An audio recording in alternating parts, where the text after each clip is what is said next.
ഉയർന്ന ശമ്പളവും നല്ലൊരു ജോലിയും അതാണ് പ്രവാസികൾ ഏറെയും ആഗ്രഹിക്കുന്നത്. അത് പിന്നെ UAE തന്നെയാണെങ്കിലോ കണ്ണടച്ചങ്ങ് വിശ്വസിക്കും. അത്തരത്തിൽ കബളിപ്പിക്കപ്പെടുന്നവർ അനവധിയാണ്. UAEയിലെ പ്രമുഖ സ്ഥാപനത്തിൽ ഉയർന്ന ശമ്പളത്തിന് ജോലി വാഗ്ദാനം ചെയ്ത് ഓൺലൈൻ തട്ടിപ്പ് സജീവമാക്കുന്നു എന്ന വാർത്തയാണ് ഇപ്പോൾ പുറത്തേക്ക് വരുന്നത്. മലയാളികളടക്കം ഒട്ടേറെ പേരെയാണ് തട്ടിപ്പ് സംഘം വലവീശിയിരിക്കുന്നതെന്നത് ഏറെ പ്രാധാന്യം അർഹിക്കുന്നു. ഇതിൽപ്പെട്ട ഒരു ഉദ്യോഗാർത്ഥി കമ്പനിയുമായി നേരിട്ട് ബന്ധപ്പെട്ടതോടെയാണ് തട്ടിപ്പിന്റെ ചുരുളഴിഞ്ഞത് തന്നെ. ദുബായിലെ പ്രമുഖ കമ്പനിയിലെ വിവിധ തസ്തികകളിൽ ഒഴിവുണ്ടെന്ന് പറഞ്ഞാണ് ഇപ്പോൾ നടക്കുന്ന തട്ടിപ്പുകൾ ഏറെയും. സ്റ്റാർ മാനേജർ തസ്തികയിലേക്ക് 12,500 ദിർഹം ശമ്പളം വാഗ്ദാനം ചെയ്താണ് എറണാകുളം സ്വദേശി മുഹമ്മദ് ആരിഫിന് ഓഫർ ലെറ്റർ നൽകിയിരിക്കുന്നത്. ഇതേ തസ്തികയിലേക്ക് തിരുവനന്തപുരം സ്വദേശി അഭിനയ്ക്ക് 16,000 ദിർഹം ശമ്പളമാണ് വാഗ്ദാനം ചെയ്തത്. ശമ്പളത്തിന് പുറമെ മറ്റ് ആനുകൂല്യങ്ങളെ കുറിച്ചും വിശദമായി പ്രതിപാദിച്ചിട്ടുണ്ട്. ആരിഫിനോട് മാർച്ച് 20-നും അഭിനയിനോട് ഏപ്രിൽ 1-നും ജോലിയിൽ പ്രവേശിക്കാനുമായിരുന്നു നിർദ്ദേശം ഇതിനോടകം തന്നെ നൽകി കഴിഞ്ഞിരുന്നത്. ടെലിഫോൺ, സ്കൈപ്പ്, വീഡിയോ കോൾ തുടങ്ങിയവ വഴി 3 പേർ വിവിധ സമയങ്ങളിൽ അഭിമുഖം നടത്തിയ ശേഷമായിരുന്നു ഓഫർ ലെറ്റർ നൽകിയത്. എന്നാൽ വീഡിയോ കോളിൽ കമ്പനി പ്രതിനിധിയെ കാണാനില്ലെന്നായിരുന്നു. ഇതെന്തുകൊണ്ടാണെന്ന ചോദ്യത്തിന് UAEയിൽ സ്കൈപ്പ് നിരോധിച്ചത് മൂലമെന്നായിരുന്നു മറുപടി. Passport copy, 12 photo, medical certificate എന്നിവ നൽകിയാൽ ഉടൻ വിസ അയച്ചു തരുമെന്നും വ്യക്തമാക്കുന്നുണ്ട്. ഏജൻസി ഫീസായ 80,000 രൂപയിൽ 40,000 രൂപ ഓഫർ ലെറ്റർ കിട്ടിയാലും ബാക്കി 40,000 രൂപ വിസ അയച്ചു തരുമ്പോഴും കൊടുക്കണമെന്നായിരുന്നു മുന്നറിയിപ്പ്. വിസയ്ക്കും ടിക്കറ്റിനുമുള്ള തുക സ്വന്തമായി എടുക്കണമെന്നും കമ്പനിയിലെത്തി 6 മാസം കഴിഞ്ഞ ശേഷം ഈ തുക തിരികെ നൽകണമെന്നും അറിയിച്ചിരുന്നു.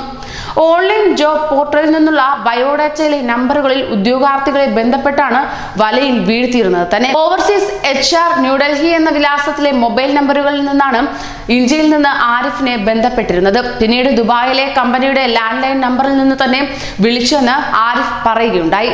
യഥാർത്ഥ കമ്പനിയുടെ രേഖകൾ വ്യക്തമായി ഉണ്ടാക്കുക മാത്രമല്ല, ദുബായിലെ നമ്പറിൽ നിന്ന് തന്നെ വിളിക്കും വിധം ഹൈടെക് തട്ടിപ്പ് സംഘമാണ് ഇതിന് പിന്നിലെന്ന് ആരിഫ് പറയുകയുണ്ടായി. കമ്പനിയെ കുറിച്ച് ഓൺലൈനിൽ പരിശോധിച്ചപ്പോൾ ഇവർ നൽകിയ വിലാസവും നമ്പറും ഓഫർ ലെറ്ററിൽ ഒപ്പുവെച്ച HR ഉദ്യോഗസ്ഥൻ വരെ ശരിയാണെന്ന് തോന്നിപ്പിക്കുന്നതായിരുന്നു.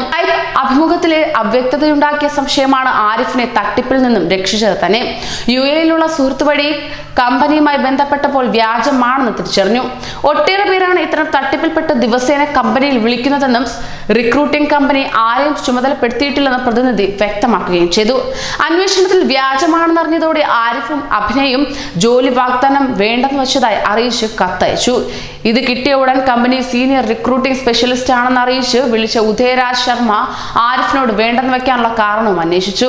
സഹോദരൻ കമ്പനിയിലെത്തി അന്വേഷിച്ചപ്പോൾ വ്യാജമാണെന്ന് മനസ്സിലായതിനാലാണെന്ന് അറിയിച്ചപ്പോൾ എങ്കിൽ കമ്പനി നമ്പറിൽ നിന്ന് എങ്ങനെ വിളിക്കാനാകുമെന്നായിരുന്നു മറുചോദ്യം. സഹോദരനോട് വ്യാഴാഴ്ച നേരിൽ കാണാൻ ആവശ്യപ്പെട്ടതനുസരിച്ച് ചെന്നെങ്കിലും ഇങ്ങനെയൊരു വ്യക്തി കമ്പനിയിൽ ഇല്ലെന്ന മറുപടിയാണ് ലഭിച്ചതെന്നും ആരിഫ് പറയുന്നു. ഇവർ നൽകിയ ഓഫർ ലെറ്ററിന്റെ സാധുത പരിശോധിക്കാനായി ഇന്ത്യൻ എംബസിക്ക് അയച്ചു കൊടുത്തപ്പോഴും വ്യാജമാണെന്ന അറിയിപ്പാണ് ലഭിച്ചതെന്നും ആരിഫ് പറയുകയുണ്ടായി. റീറ്റെയിൽ മാർക്കറ്റിൽ വർഷങ്ങളോളം പരിചയസമ്പത്തുള്ള ഇരുവരും എറണാകുളത്താണ് ജോലി ചെയ്തു വരുന്നത്. ഇങ്ങനെ വഞ്ചിക്കപ്പെടാതിരിക്കാൻ ഈ മാർഗനിർദ്ദേശങ്ങൾ ഓർത്തുകൊള്ളുക. നിയമന ഉത്തരവും വാഗ്ദാനങ്ങളും ശ്രദ്ധാപൂർവം വായിക്കുക. ഓഫർ ലെറ്ററിന്റെ ഭാഷാ നിപുണതയും പരിശോധിക്കുക. അവിശ്വസനീയമായ ശമ്പളവും ആനുകൂല്യം വാഗ്ദാനം ചെയ്യുന്നവരെ സൂക്ഷിക്കുക. രജിസ്ട്രേഷനും വിസയും മറ്റുമായി പണം ചോദിക്കുന്നവരെ കരുതിയിരിക്കുക. അംഗീകൃത കമ്പനികൾ ഒരിക്കലും ഓഫർ അയക്കാൻ സൗജന്യ ഇമെയിൽ ഉപയോഗിക്കില്ലെന്ന് മനസ്സിലാക്കുക. വെബ്സൈറ്റ് വിലാസം പരിശോധിച്ച് വ്യാജമല്ലെന്ന് ഉറപ്പാക്കുക. തട്ടിപ്പുകാർക്ക് പാസ്പോർട്ട് യോഗ്യതാ സർട്ടിഫിക്കറ്റുകൾ കൈമാറാതിരിക്കുക. ഇതിനായി എംബസിയുടെ ഹെൽപ്പ് ലൈൻ തേടാവുന്നതാണ്.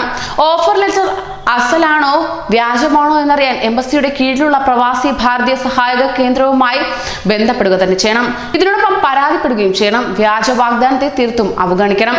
എന്നാൽ പണം നൽകിയിട്ടുണ്ടെങ്കിൽ സൈബർ ക്രൈം വിഭാഗത്തിൽ പരാതി നൽകുക. UAE തൊഴിൽ നിയമം അനുസരിച്ച് ഉദ്യോഗാർത്ഥികളുടെ വിസ ചെലവ് തൊഴിലുടമയാണ് വഹിക്കുക. ഇത് ഉദ്യോഗാർത്ഥികളിൽ നിന്ന് ഈടാക്കാറില്ല. പ്രവാസി വാർത്തകൾക്കായി ഈ ചാനൽ സബ്സ്ക്രൈബ് ചെയ്യൂ.